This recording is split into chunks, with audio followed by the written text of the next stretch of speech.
Hi friends, எல்லாருக்கும் வணக்கம். எல்லாரும் எப்படி இருக்கீங்க? எல்லாரும் நல்லா இருப்பீங்கன்னு நம்புகிறேன். இன்றைக்கான ஒரு சின்ன பதிவு என்னென்னு பார்த்துடலாமா? நம்ம வாழ்க்கையில் ரொம்பவுமே முக்கியமான ஒன்று பணம் தான். அது எப்படி செலவாகும், எப்படி வரும், எப்படி செலவாகும்னே நமக்கு தெரியாது. ஒரு சில மனிதர்கள் என்ன பண்ணுவாங்கன்னா, பட்ஜெட் போட்டு குடும்பம் நடத்துவாங்க. அதுக்கு இன்னன்னைக்கு இந்த செலவு தான் பண்ணணும், இப்படி தான் செலவு பண்ணணும் அப்படின்ட்டு. ஒரு 10 ரூபாவாக இருந்தாலும் அது கணக்கு பார்த்து செலவு பண்ணுவாங்க.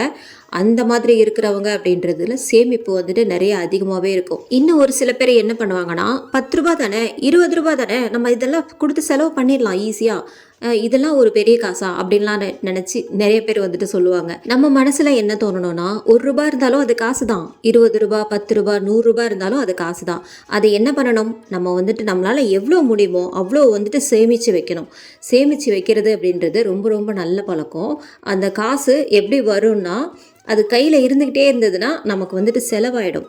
அதை என்ன பண்ணணும், நம்ம ஒரு உண்டியலோ எடுக்காத மாதிரி ஒரு உண்டியல் போட்டு வைக்கணும். அப்படி இல்லைன்னா ஏதாவது பேங்க்லேயோ ஏதாவது போட்டு இன்னும் கொஞ்சம் அதிகமான தொகை இருந்தது அப்படின்னா பேங்க்கில் போட்டு வைக்கிறது, இந்த மாதிரி ஏதாவது ஒன்று பண்ணலாம். அப்போ நம்ம பணத்தை நம்ம செலவு பண்ணாமல் நம்மளோட அவசர தேவைக்கு மட்டும் நம்ம எடுத்து செலவு பண்ணலாம். ரொம்பவும் அவசரமான தேவை அப்படின்னா ஒரு ஹாஸ்பிட்டல் செலவோ இல்லை வேறு ஏதாவது கல்யாண செலவோ இந்த மாதிரி ஏதாவது வந்ததுன்னா அப்போ தான் எடுக்கணுமே தவிர, நம்ம இடையிலே எனக்கு இது தேவைப்படுது அப்படின்ட்டு எடுத்துடவே கூடாது. வருஷ கணக்கில் போட்டு வச்சாதான் அது பணமாகவே சேரும். நம்ம உடனே கூட எடுத்து செலவு பண்ணிட்டோனாலும் அந்த பழக்கம் தான் நமக்கு வருமே தவிர, சேர்த்து வைக்கணும் அப்படின்ற நினைப்பே சுத்தமாக இருக்காது. இப்போ நீங்கள் வெளியில் போகிறீங்க, வெளில போகும்போது உங்களை கூட ஃப்ரெண்ட்ஸோ இல்லை ஃபேமிலியோ இல்லை பக்கம் பக்கத்தில் உள்ளவங்களோ அந்த மாதிரி நிறைய பேர் கூட வரலாம். அந்த மாதிரி இருக்கும்போது அவங்க ஏதாவது ஒரு பொருள், நல்லா காஸ்ட்லியான பொருள் வாங்குவாங்க.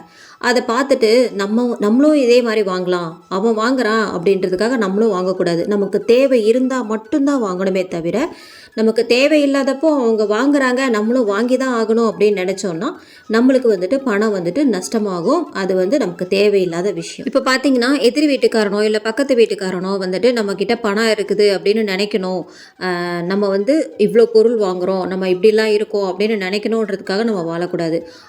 மற்றவங்களுக்காக எப்போவுமே நம்ம வாழணும்னு நினச்சோம் அப்படின்னா நம்மளால் ஒரு வாழ்க்கையை வாழ முடியாது. அவங்க பெருமையாக நினைக்கணும், ரோட்டில் போகிறவங்க பெருமையாக நினைக்கணுன்றதுக்காக நம்ம பணத்தை செலவு பண்ணக்கூடாது. மற்றவங்க நம்மளை பெருமையாக நினைக்கணும், அவங்க பார்வை நம்ம மேலே இருக்குது, அப்போ அதுக்காக நம்ம பணத்தை அதிகமாக செலவு பண்ணணும் அப்படின்னு நம்ம எதையுமே செய்யவே கூடாது. நம்மக்கிட்ட எவ்வளோ பணம் வச்சுருந்தாலும் சரி, ஒரு பகட்டுக்காக வாழ்ந்தோம் அப்படின்னா கண்டிப்பாக வாழ்க்கையில் முன்னேறவே முடியாது.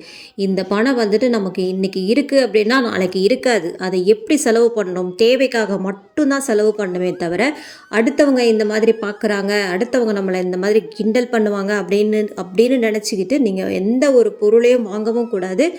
அவங்களுக்கு உங்களுக்கு அது தேவை அப்படின்றது மட்டும்தான் வாங்கணுமே தவிர, தேவையில்லாதப்போ மற்றவங்க வாங்குறாங்க அப்படின்றதுக்காக நீங்கள் எந்த ஒரு பொருளுமே வாங்காதீங்க. அது உங்களுக்கு நஷ்டத்தை ரொம்பவுமே ஏற்படுத்தும். இது ஒரு முக்கியமான பாயிண்ட்டு. இப்போ அவங்க பெருமைப்படணும், அவங்க நம்மளை பார்க்குறாங்க அப்படின்றதுக்காக நம்ம வாழ்ந்துருவோம். இந்த மாதிரி பணத்தை செலவு பண்ணிடுவோம். நமக்கு ஒரு தேவை அப்படின்ட்டு நாளைக்கு வர்றப்போ நம்மக்கிட்ட பணம் இருக்காது. அப்போ என்ன பண்ணுவீங்க? அது நமக்கு தான் நஷ்டம். ஸோ பணத்தை பார்த்து செலவு பண்ணணும். நமக்கு ஏதாவது ஒரு முக்கியமான பொருள் தேவைப்பட்டால் மட்டும்தான் வாங்கணும். அது தேவையில்லை அப்படின்னா வாங்கவே வாங்காதீங்க. இன்றைக்கான ரெசிபி என்னென்னு பார்த்துடலாமா? இன்றைக்கி இந்த தட்டைப்பயிறு குழம்பு எப்படி பண்ணுறதுன்னு பார்க்கலாம். அதுக்கு தட்டைப்பயிரை உப்பு போட்டு ஒரு கொஞ்சம் நேரம் வேக வச்சு எடுத்து வச்சுக்கிட்டேன். இந்த குழம்பு பண்ணுறதுக்கு ஒரு 2 டேபிள் ஸ்பூன் எண்ணெய், கடுகு, உளுத்தம்பருப்பு, கருவேப்பிலை, வெங்காயம் சேர்த்துக்கோங்க. ஒரு 2 பெரிய வெங்காயம் சேர்த்துக்கோங்க. சேர்த்துட்டு வெங்காயம் நல்லா வதங்கினதுக்கப்புறமா இது கூட 2 பெரிய சைஸ் தக்காளி சேர்த்துக்கோங்க. தக்காளியும் நல்லா வதங்கினதுக்கப்புறமா இதில் கொஞ்சமாக உப்பு சேர்த்துட்டு நல்லா தக்காளி வதங்கினதுக்கப்புறமா நம்ம ஒரு 4 கத்திரிக்காய் நான் நீல வாக்கில் கட் பண்ணி வச்சுருக்கிறேன். இதையும் சேர்த்துட்டு நம்ம குழம்பு பொடி ஒரு 2 டேபிள் ஸ்பூன் சேர்த்துக்கலாம். சேர்த்துட்டு இதையும் நல்லா மிக்ஸ் பண்ணிக்கோங்க. மிக்ஸ் பண்ணிவிட்டு தேவையான அளவுக்கு தண்ணி சேர்த்துக்கோங்க. தண்ணி சேர்த்துட்டு இந்த மாதிரி நல்லா தண்ணியாக தான் இருக்கும். இது நல்லா ஒரு கொதி வந்ததும் இந்த தட்டைப்பயிறு, நம்ம வேக வச்ச தட்டைப்பயிறு இருக்கு இல்லையா, இதை உள்ளே சேர்த்துருங்க. சேர்த்துட்டு நல்லா மிக்ஸ் பண்ணதுக்கப்புறமா இது கூட ஒரு நெல்லிக்காய் சைஸில் புளி கரைச்சி வச்சுருக்கேன். இதையும் சேர்த்துக்கலாம். ரொம்பவும் புளி சேர்த்துடக்கூடாது. ஏன்னா அந்த பருப்புலாம் பார்த்தீங்கன்னா அந்த தட்டைப்பயிரெலாம் பார்த்தீங்கன்னா புளிப்பாக இருக்கும், அதனால கொஞ்சமாக வந்துட்டு சேர்த்துக்கோங்க. சேர்த்துட்டு இதையும் நல்லா மிக்ஸ் பண்ணிவிட்டு இதை வந்து ஒரு மூடி போட்டு வச்சுட்டு கொஞ்சம் நேரம் வந்து நல்லா கொதிக்க விடுங்க.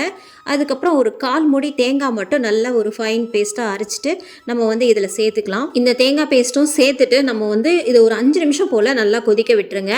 கொதிக்க விட்டதுக்கப்புறமா கொஞ்சம் நமக்கு வந்துட்டு தேங்காய் அரைச்சி ஊற்றினால கொஞ்சம் கெட்டியாக வரும். அதுக்கப்புறம் ஃபைனலாக வந்துட்டு கொத்தமல்லி சேர்த்து இறக்கிடுங்க. அவ்வளோதான், சூப்பரான தட்டைப்பயிறு குழம்பு ரெடி ஆயிடுச்சு. நீங்களும் இதே போல் ட்ரை பண்ணி பார்த்துட்டு எப்படி இருக்குன்னு சொல்லுங்கள். நாளைக்கு ஒரு நல்ல vlogல பார்க்கலாம். அது வரைக்கும் பாய்.